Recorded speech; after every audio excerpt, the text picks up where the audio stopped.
గౌరవనీయులు ముఖ్యమంత్రి రేవంత్ రెడ్డి గారి పైన ఈరోజు అసమానతలు అనేటటువంటి ఒక అందమైన అబద్ధాన్ని బట్టగాల్చి మా మీద వేసేటటువంటి ప్రయత్నం ఆర్ఎస్ ప్రవీణ్ గారు ఏదైతే చేస్తా ఉన్నారో వారి యొక్క అసలు రంగు కూడా చెప్పాల్సినటువంటి అవసరం మా మీద ఉంది. మేము ఇప్పుడు చెప్పాలి. దళిత పిల్లల పేర్ల మీద వారికి రావాల్సినటువంటి సంక్షేమాలని వారి నోటికాడి బుక్కని ఆయన అధికారంలో ఉన్నప్పుడు అంబేద్కర్ అని అంటే రాజ్యాంగాన్ని రచించినటువంటి ఆ పెద్ద మనిషి అడుగుజాడల్లో నడుస్తున్నా అని చెప్పినటువంటి ఈయన ఈ పెద్ద మనిషి ఆ రాజ్యాంగానికి ఏ రోజు కూడా కట్టుబడకుండా అన్ని రకాలుగా కూడా రాజ్యాంగాన్ని కొల్లబడుస్తూ చట్టాన్ని అతిక్రమిస్తూ ఆయన యొక్క అధికారాన్ని ప్రతి అంశంలో కూడా పిల్లలకి చెందాల్సినటువంటి విషయాలలో నిధులను ఎట్లా దారి మళ్లించారు, ఎట్లా కుట్రాకోణంగా పిల్లలకు సంబంధించినటువంటి నిధులు దోచుకున్నారు. దానికి ఉదాహరణగా మరి కోడింగ్ అనేటటువంటి దాంతో మొదలు పెడతా. దుకాణం పెద్దగా ఉంది, ఒక 2-3 శాంపుల్కి చెప్తాం. ఎందుకంటే అన్నం అయ్యిందా లేదా అనేటటువంటివి 2 మెతుకులు ఒత్తు చూస్తే తెలిసిపోతుంది. సేమ్ అట్లనే ఈరోజు మేమేదో ఆయన అన్నాడు కాబట్టి మేము అంటున్నామని చెప్పి అందరు అనుకోగల కాదు. ఇది కేంద్రం నుంచి సిఏజీ కాగ్ నివేదికలో వాళ్ళు చేసినటువంటి ఇన్స్పెక్షన్లో వచ్చినటువంటి అవకతవకలని ఈ ప్రభుత్వానికి వివరణ కోరుతూ వాళ్ళు మమ్మల్ని అడిగినటువంటి వ్యవహారాలకి గాను తీరా అన్ని కాగితాలను తిప్పితోడి చూస్తే పుంకాలుగా అవకతవకలు అక్రమాలు మాత్రమే కనిపిస్తూ ఉన్నాయి. ఖచ్చితమైనటువంటి అవినీతి ఇందులో కనిపిస్తూ ఉంది. వ్యక్తిగతంగా నేను అసలు ఏంటిది దీనికి సంబంధించినటువంటి వ్యవహారం అని చెప్పి తవ్వినా కొద్దిగా దీని లోతు ఇంకెప్పటికి బయటపడుతుందో ఇది మన స్థాయికి తగ్గటువంటిది కాదు. ఇది ఖచ్చితంగా మేము ప్రభుత్వం నడిపించినప్పటికీ కూడా ఒక విజిలెన్స్ విచారణతోటి మాత్రమే తెలంగాణ సమాజం ముందుకు తీసుకొని రావాలి అనేటటువంటి ఒక వాదంతో నేను ఈ ప్రెస్ మీట్ పెట్టడం జరిగింది.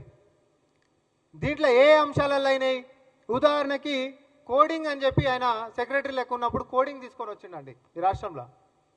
ఏమని అంటే ముందు ఒక 2 స్కూళ్ళల్లో ఒక కాలేజీలలో చేస్తున్నాము అని చెప్పేసి చెప్పిండు. దానికి పర్మిషన్లు ఏమున్నాయి అని అంటే 2 ఉన్నాయి. అసలు అది పెట్టింది ఎన్నిట్లల్లా ఒక్క దాంట్లో. కానీ 3 మీద పిల్లలకి నేర్పిస్తున్నటువంటి కోడింగ్ అని అంటే జస్ట్ గింతే. ఇక ఇది కోడింగ్ ఏం కోడింగు, ఏం లాంగ్వేజు, అది కంప్యూటర్లో పిల్లలకి ఏం లాంగ్వేజ్ నేర్పిస్తారు, ఏ క్లాస్కి సంబంధించిన వాళ్ళకి నేర్పిస్తారు, ఏ టైం నుంచి ఏ టైంకి నేర్పిస్తారు, ఏవి లేవిగా జస్ట్ పిల్లలకి కోడింగ్ నేర్పిస్తున్నాం.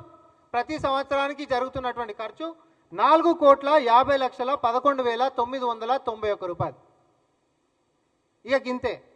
అసలు వాస్తవం ఏంది అని చెప్పి తవ్వి చూస్తే అది కేవలము 240 మంది పిల్లలకి మాత్రమే లబ్ధి జరిగింది అనేటటువంటి విషయాన్ని అధికారికంగా మనకు కనిపిస్తున్నటువంటిది. ఎవరన్నా ఏడాదికి 4,50,11,991 రూపాయలు ఖర్చు పెట్టి చెప్పిందని 3 సంస్థలలో నేను చేస్తా కోడింగ్ అని అన్నాడు.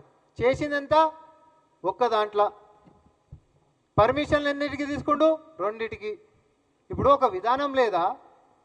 నువ్వు ప్రభుత్వంలో కూర్చొని ఉంటున్నప్పుడు రాష్ట్ర ప్రభుత్వం నుంచి ఫినాన్స్కి సంబంధించినటువంటి పర్మిషన్లైనా శాంక్షన్లైనా లేకపోతే అనుమతులు తీసుకునేటటువంటి వ్యవహారాలైనా రాజ్యాంగంలో పొందుపరిచినటువంటి కొన్ని విధి విధానాలు ఉన్నాయి కదా, ఏ ఒక్కటి కూడా ఫాలో కాలే.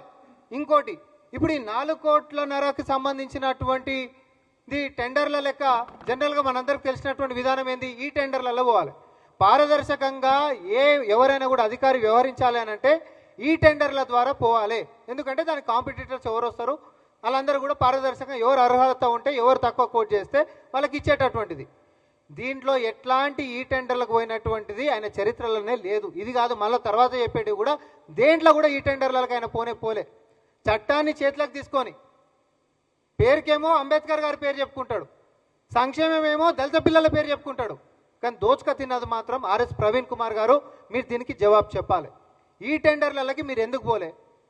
రాష్ట్ర ప్రభుత్వం యొక్క అనుమతి మీరు ఎందుకు తీసుకోలే? అండ్ ఫైనాన్స్ డిపార్ట్మెంట్స్కి సంబంధించినటువంటి శాంక్షన్స్ ఇవ్వాలి. ఇట్లాంటిది కొత్త ప్రోగ్రామ్ గిట్ట మీరు తీసుకుంటే కనీసం ఫైనాన్స్ డిపార్ట్మెంట్ శాంక్షన్స్ కూడా దీంట్లో తీసుకోలే. కోడింగ్కి సంబంధించినటువంటిది ఒక ఉదాహరణ నేను చెప్పిన.